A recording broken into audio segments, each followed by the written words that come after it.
Hello and welcome to another episode of Coffee with Imad. Here's my coffee, grab yours, and let's have a conversation. So, today I want to talk about Breaking Bad. Not to retell the story of it, but more so to ask a question that still bothers people. Is Walter White real? Or can anyone become Walter White? For us to find the answer to this question, we're gonna go through an adventure together. The first stop in our adventure would be who Walter White really is. So, Walter White doesn't start out as a monster, he doesn't start out as Heisenberg. He starts out as a deeply frustrated man. He's overqualified, underpaid, neglected, invisible in his personal life and in his professional life. Keep in mind, we are seeing Breaking Bad through the point of view of Walter. Now, a lot of things happened in Walter's life that led him up to that point. The company Grey Matter plays a big role into it because Grey Matter represents everything that Walter White lost. And it's not money, it's pride. It's the feeling that life passed him by and he can't do anything about it.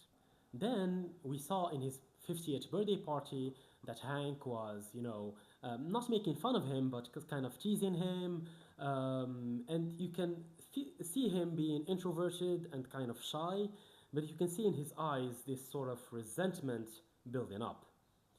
Now, this is who Walter White really is, a disappointed man filled with resentment, and also he has a huge sense of pride and ego that is untapped.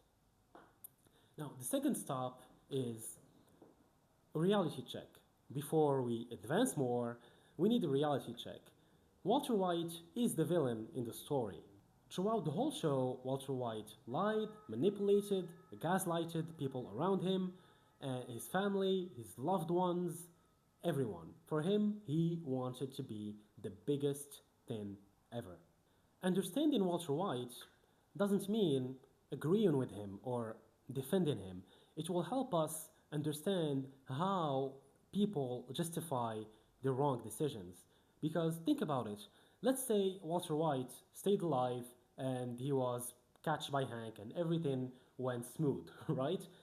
Walter doesn't really see that he did anything wrong.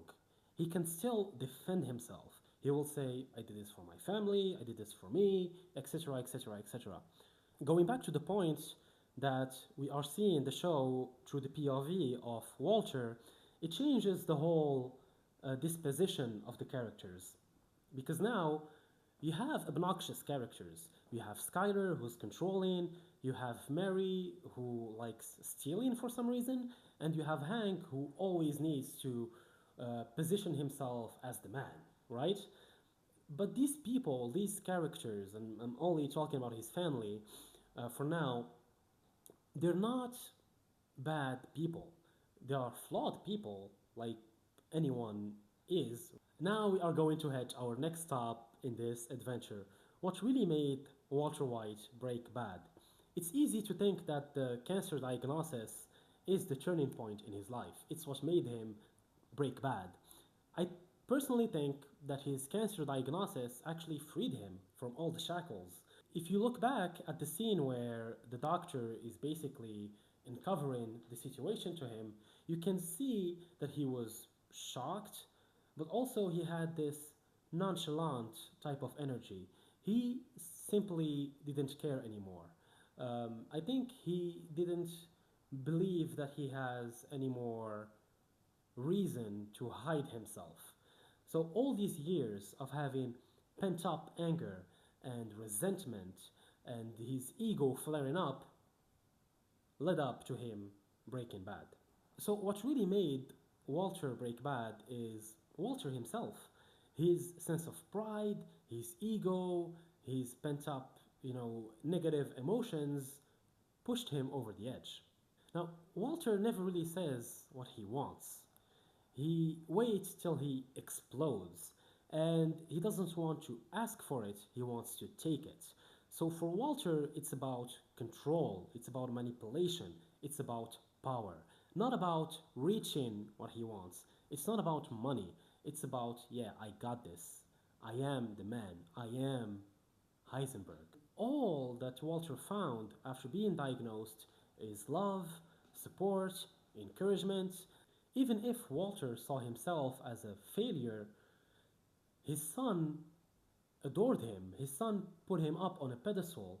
He was a hero to his own son. So, was Walter's life really that bad? Walter didn't become someone else. Heisenberg was always a possibility. Cancer didn't really change Walter. It basically removed fear of consequences from his life.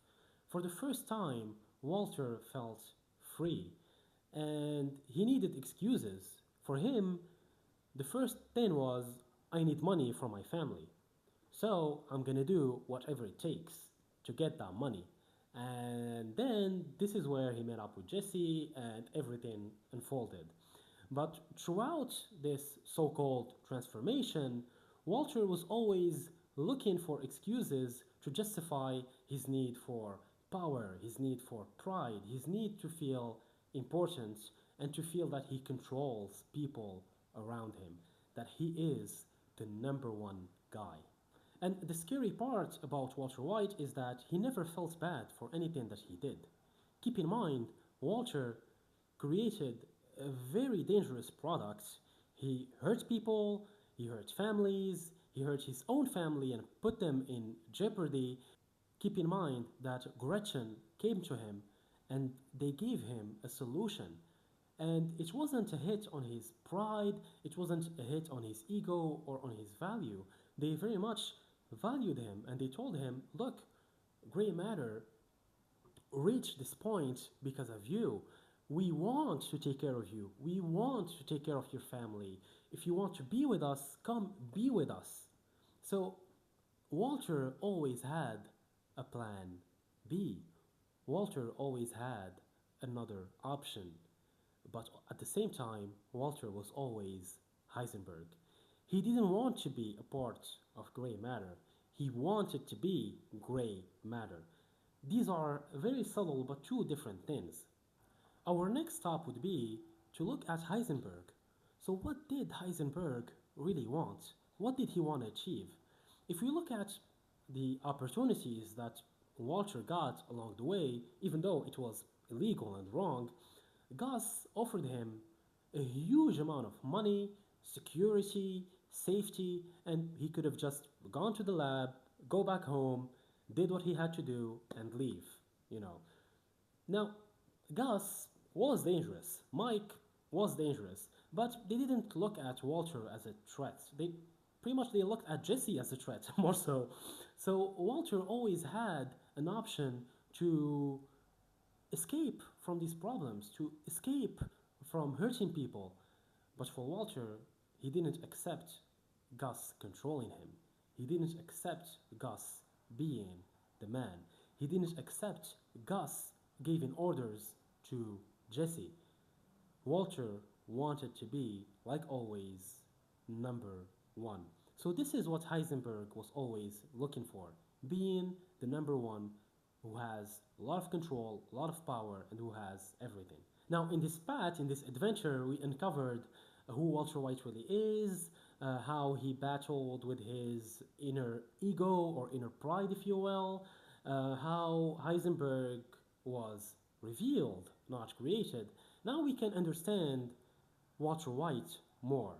But there is another fascinating character in Breaking Bad, and that's Jimmy McGill.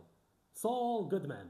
If you take Walter and Jimmy, they resemble one another on many levels. Walter wanted power, wanted control, he wanted a validation for his pride. Jimmy wanted another thing. Jimmy wanted to be valued, appreciated, cared for, and loved. They had different motivations, but they had the same inability to face themselves, the same inability to be honest. Now, while I was thinking about this video and doing my research, I truly wanted to find the answer. Could anyone really become Walter White? And that pushed me, to go through this reasoning. And before reaching the conclusion, I thought about what if? you know, what could have happened if Walter and Jimmy made different decisions in their lives? Walter's need for power and pride and his need to feed his ego isn't necessarily bad. It's the choices that he made along the way that were getting worse and worse. So, what could have Walter or Jimmy done differently? For Walter, he was always super smart, overqualified, so he could have, looked for a job in a university. He probably would have gotten a tenure. He could have gone back to gray matter and have a really important position and make a lot of money. So Walter, throughout his life, he had other options where he could have felt that he had his sense of pride valued. So everything just leads back to Walter making the wrong decisions. Jimmy's story is different. It's true that he always likes to cut corners and it got worse with time, but um, what happened to Jimmy was tragic. His relationship with Chuck is what actually destroyed him. I'd like to believe if Chuck believed in him, pushed him on the right path, he would have it perhaps would have been difficult at times and he would always kind of resist his need to cut corners, but Jimmy didn't have a positive reinforcement that would push him into staying in the right path. And at the end of the story, Kim leaving him was the last straw that broke the camel's back, and he just decided to forget about being Jimmy McGill and he turned into 100% being Saul Goodman. So, in the end, I'd like to believe that both Walter and Jimmy had the potential to have a very different life, to satisfy their needs in better ways and healthier ways while protecting and cherishing things that matter the most to them. Nevertheless, they made the wrong choices, and this is kind of the point of the story.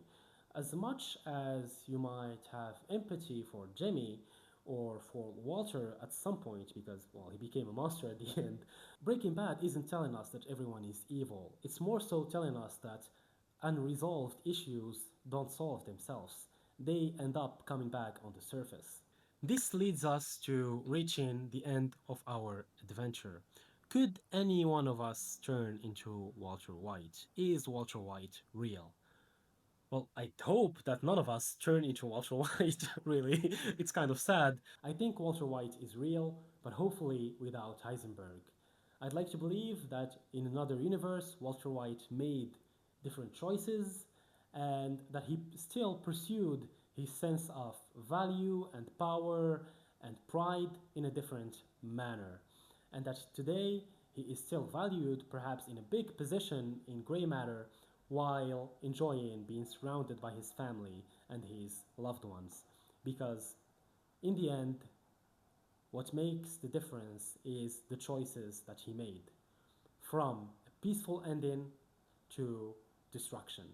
This is what you have today in this episode of Coffee with Imad. I hope that you guys enjoyed it. Let me guys know in the comments what you think about whether Walter White is real or not. And let me know what you think about this analysis. And I'll see you guys next time.